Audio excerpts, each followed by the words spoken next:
Hello Year 7 and welcome to this webinar, Year 7 Descriptive Writing. We have three takeaways, three key learning aims. Firstly, to learn how to engage readers using sensory description. Secondly, to use descriptive techniques. And finally, to understand the zooming in method to structure descriptive writing. Now, all of this is for a specific assignment. Describe a playground. So this is the image that we're looking at, but obviously you may not be given an image. You might just think about or be asked to describe a playground. And any piece of descriptive writing needs imagination. You need to add imagination to your description. So you could decide whether this is in the summer.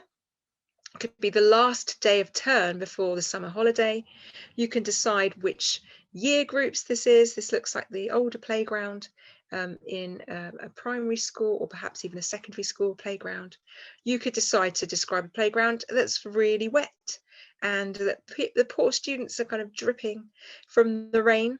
You could decide to describe a playground where there's going to be some kind of visit from someone important or something different happens. So you can add imagination. Obviously the description is supposed to be realistic, so try not to go adding alien life forces and aspects like that. But you can think about what's around the corner. And you can also think about whose perspective you are writing from. So, Year 7, are you going to try and write from first person's perspective? Perhaps you'll be one of the boys playing football or one of the girls playing football. Are you going to be one of the people sitting and eating their lunch? Are you going to describe it from the caretaker's perspective? Maybe he's really proud to be part of the school. Maybe he's kind of angry, frustrated and tired. Would you describe from a teacher's perspective? Which first person perspective could you use to really add description and bring imagination to your writing? And what about maybe using third person narrative viewpoint instead? That's you writing he, she, they, and you can see all that's going on. You can see as if you're above them. You could be in and out of the playground. You've got lots of different viewpoints that you're going to take. And that's the viewpoint that we will be using today. Now, with your description, the most important technique to think about at first is sensory description. So that is obviously describing through the 5 senses, and you can see with the pictures and with the writing, it's the sense of hearing. You can see that ear, sense of sight. You can see that very blue eye. You can see a sense of touch, that hand, a sense of taste, and the lips and the tongue, and the sense of smell. So you can see that there are all sorts of words that you can use to really get a feeling of the scratching and the thudding that you can hear, or the glossy and shininess, because colour and image and size is all visual, and the spiky, hot or bumpy and rough texture, or the tangy, salty flavour, or the musty, floral smell. So lots of those words can really get you to think about what you could do for your playground description. So I have got a few examples here that I think might help you to write your own. So for the sense of sound or auditory description, you could think about the unruly screeching of children, the thunder of stamping feet, the thud of clumsy footballs, the giggle of eager friends, all of those representing what you can hear. What about the sense of sight? Shiny shoes, neatly stepping on smudged hopscotch chalk, dusty rectangular windows, colossal patches of balding grass. So I've almost personified the grass. It's aging, losing its hair. What about the sense of touch? Maybe the rough and gritty surface where young feet skidded. So rough, gritty skidding is getting that sense of something very, very bumpy and not smooth. And then what about the salty taste of bitter streams of sweat collecting on the tongues of the runners? So the children, boys and girls, are running up and down, got that salty taste of sweat collecting on their tongues. And what about smell? The musty smell of stale school dinners hanging in the mildewed air. So things that aren't really fresh, they haven't been allowed to flow. Okay, I'm sure the school dinners aren't disgusting, but it's just to add to that real sense of the description. So those are some examples of description that's using the senses, that's sensory description. Another important descriptive technique is figurative language, and that is metaphor, onomatopoeia, personification, exaggeration, and simile. And this really adds life to your description. So for the playground, a metaphor could be the buzzing and swarming hive of innumerable children. So it's as if they're animals, and I've used that idea later on to think about these insects like children to be buzzing around. And if you wanted to describe their uniform, and their uniform was yellow and black even, you could really extend that metaphor about how they're buzzing and swarming in this hive of activity. You could also use onomatopoeia. So the non-stop shrieks of desperate calls for the ball pierced many ears. You hear that in the playground. Me, pass it to me. The non-stop shriek. So you're really appealing to that sense of sound, or you're really trying to describe the sound. Personification. I was thinking we could personify the windows. Maybe it's a really bright, hot day, and the windows are shining and reflecting the sunlight. So you could have something like shining, flashing windows, winked and blinked in the piercing sunlight, wincing from its brightness. So you're really giving the windows a personality, which is personification. So you're personalizing and giving them a personality, wincing and winking and blinking. Exaggeration, that's where you have over-the-top language. The pungent stench of yesterday's canteen food was worse than 1,000 dumpsters. You almost smell that lingering odor of food, because sometimes schools don't always have the ventilation that they need. And then a simile, the teachers. Like fierce dogs, teachers dash across the burning concrete and snatch startled pupils away from potential bullies. So they're snatching the pupil's startled, and they're just helping, but they're like fierce dogs. So that simile is showing how quickly they move, how confident and strong they are. And again, that idea that it's a hot day, the concrete is burning as they're dashing across the playground. Okay, so those descriptive devices, MOPES, really add to your description, Year 7. So make sure you have a go at adding them. Right, for the second half of the webinar, we are talking about how you can structure your writing and really looking at technical accuracy as well. So this is a technique that you can have. It is drop. You drop us straight into the action. Zoom, zoom, zoom, end. So you can see from the image below with the different paragraphs, you start off with the wide scene as if you're panning as some kind of film, and you zoom closer to specific groups and closer to individuals, and then closer to their thoughts and feelings, and then you end strongly. Okay, so you've got a wide angle shot and you zoom closer and closer and closer and closer. And this is a really helpful technique to structure your description. So it's really good that you've got a range of powerful and effective description, using sensory description, using figurative language like MOPES, but it's also really good that you understand how to put the writing all together in different sections. So let's talk through the different sections. Let's look at the drop. Well, the drop, it'd be good in the drop to use your MOPES. Start with a metaphor. So you're thinking about them as insects, as animals. Talk about the shrieking. Talk about the flashing windows. Talk about the smell. Talk about the teachers and everyone going for the ball. So you've got this wide angled shot, if you like, of the whole playground, the noise and the sounds and the sights and the chaos and the teachers and the smells, and so really giving that vivid view, this kind of vivid overview for your readers. What about the next one? It's a zoom. You're zooming into specific groups.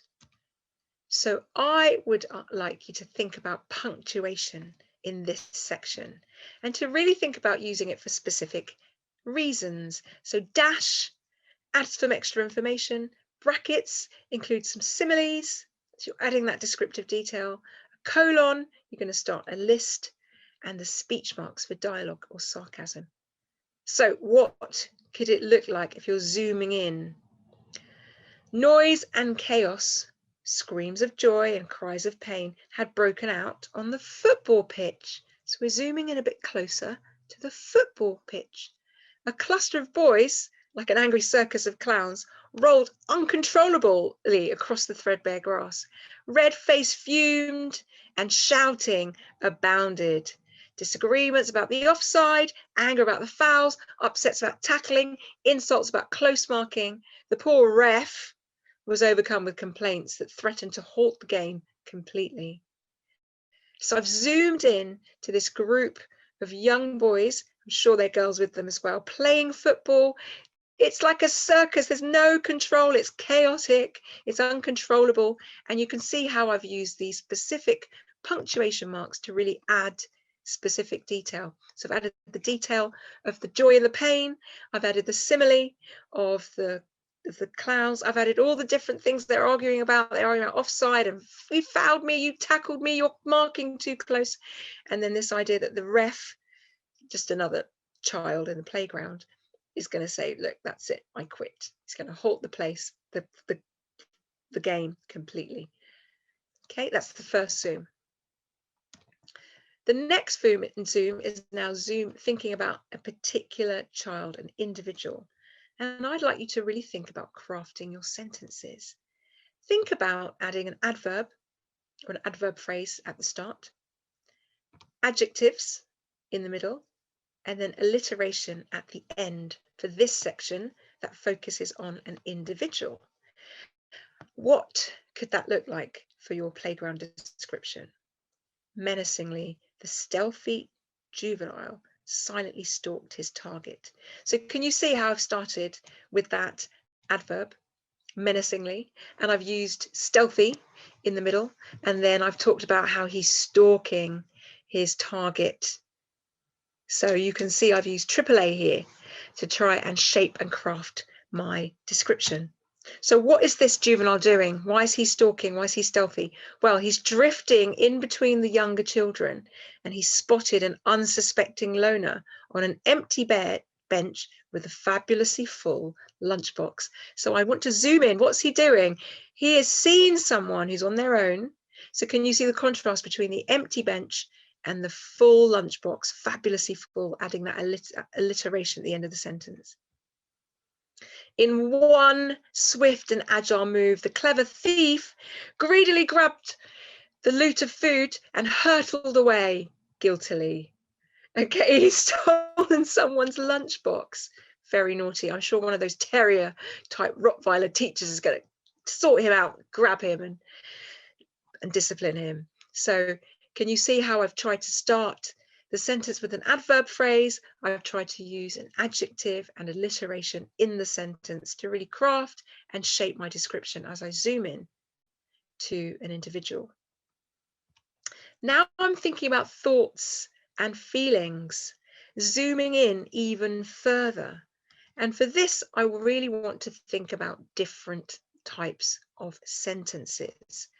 Now, apart from just ordinary sentences that just state declarative sentences, there are four main types of sentences, and you can sail through your sentence forms by remembering SAIL. So you've got the strong emotion or exclamation sentences. I can't believe it. So they obviously have an exclamation mark at the end to show a strong emotion, a strong feeling. You've got your question or interrogative that ask why. It's an asking type of question sentence, and you use a question mark at the end of the sentence. And then you have your imperative, which is the bossy verb, a command or an invitation, wait. And then the fourth sentence type is a list. Now your list may not have any ands in between. Worry, fear, anxiety, nervousness, horror, and shame filled my head. So it might be asyndetic, or you might want to use lots of ands that makes it build up and even more panic. Worry and fear and anxiety and nervousness and horror and shame filled my head. So it might be a syndetic list using all the connectives to join the different aspects, different elements in the list. So those are the 4 different types. Now, when we zoom in, the third zoom, really zooming in into thoughts and feelings, we're going to try and use the 4 different sentence types. So I've tried to zoom into poor Marge, who's terrified, and she's sitting in the playground thinking. I've tried to zoom into her thoughts and feelings and try to use the 4 different sentence types. So I've written something like this. The playground, Marge was terrified and she sat musing. And I've used a colon here to just introduce her thoughts and feelings. The playground monitors are deadly. Who knew that a year 6 student can have so much power? Don't upset them. They can make the lives of us younger kids miserable. Time out, detention, visits to the head teacher, banishing you to the back of the dinner queue. So can you see, I've really tried to get into Marge's thoughts, her feelings. She's feeling very intimidated by the playground monitors, the play leaders, play helpers, they're called in some primary schools. And she thinks they're deadly and she's worried about getting sent to the back of the dinner queue because she's worried about upsetting them. So you can see I've tried to use the 4 different sentence types with the exclamation after deadly, with a question mark, who knew they had so much power, don't upset them, which is the imperative, and then that list of all the different things that she's actually worried about the playground monitor or the doing to her. Okay, and then the ending. Now, because I started with this idea of a swarming hive of innumerable students buzzing around, I wanted to end also strongly, to take this idea of animals and really to develop it in the writing. So I've taken the idea of kind of 4 different animals as I close off and end strongly, returning to the start. So unruly hawks, screeching. So this idea that children are swooping down on boards and swooping in and out of the playground. The thunder of stamping elephant feet. So you've got this idea that it's almost like a stampede of children on this noisy playground. The crash of clumsy rhino goalkeepers. So these goalkeepers are kind of this energetic creature trying to save the goal, but I've also kind of played on the plural noun, the collective noun of a crash of rhinos. The hyena giggle of eager friends. So again, I'm trying to represent all of the joy and the noise and the giggles in the playground. An ordinary play, an ordinary day in the playground. So kind of ending strongly with a kind of sense of humor and maybe irony that all of these hawks and elephants and rhinos and hyenas who are screeching and stamping and crashing and giggling is just what happens in a school playground. And that is the structure. Okay, so I hope that I've filled you with confidence. I hope that now that you have seen this seminar, you can have a go as well. So it's your turn now. So hopefully you can have a go at describing a playground. Use your imagination. It might not be the playground that I've described. It might not be a hot, sunny playground. It might be a playground where everyone's going and leaving and saying goodbye. It's the end of the year. It might be a wet, dripping playground when they've been doused with rain. But whatever playground you're describing, don't forget to use sensory description. Make sure you use auditory, visual, tactile, gustatory and olfactory description. Don't forget to use MOPES to really add an exciting opening. Don't forget to use zoom. When you drop zoom, zoom, zoom and end, think about using punctuation that's varied, sentence structures that are varied, and sentence forms that are varied.